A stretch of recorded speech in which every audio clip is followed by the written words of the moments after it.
দল একসাথে আমরা কাজ করে আসছিলাম। এই দলগুলো সকলেই এখানে উপস্থিত আছেন প্রতিনিধিরা। তার সাথে আলহামদুলিল্লাহ আজকে আরো দুটি দল আমাদের সাথে সম্পৃক্ত হয়েছে। জনাব কর্নেল অলি আহমদ বীর বিক্রমের নেতৃত্বে এলডিপি এবং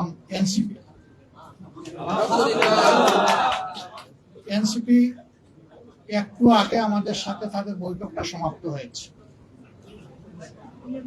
তারা এই বৈঠকে আসার সময় এবং সুযোগটা পাননি। তাছাড়াও দলীয় পরিসরে তারা একটা মিটিং করে আজকে রাত্রেই আমাদেরকে তারা জানিয়েছেন যে তাদের এখানে সম্পৃক্ততার ব্যাপারটা তারা আপনাদেরকে পরিষ্কার জানিয়ে দিবেন ইনশাআল্লাহ।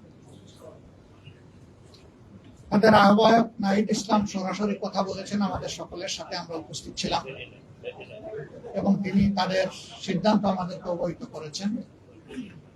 তারা আরেকটি প্রেস কনফারেন্স করে তাদের সিদ্ধান্ত আপনাদেরকে ইনশাআল্লাহ জানিয়ে দেবেন।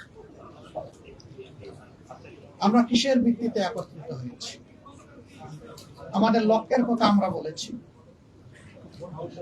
এটা আমাদের একটি মজবুত নির্বাচনী সমঝোতা। সারা বাংলাদেশের 300 আসনে আমরা বসে নিজেদের মধ্যে আলাপ আলোচনার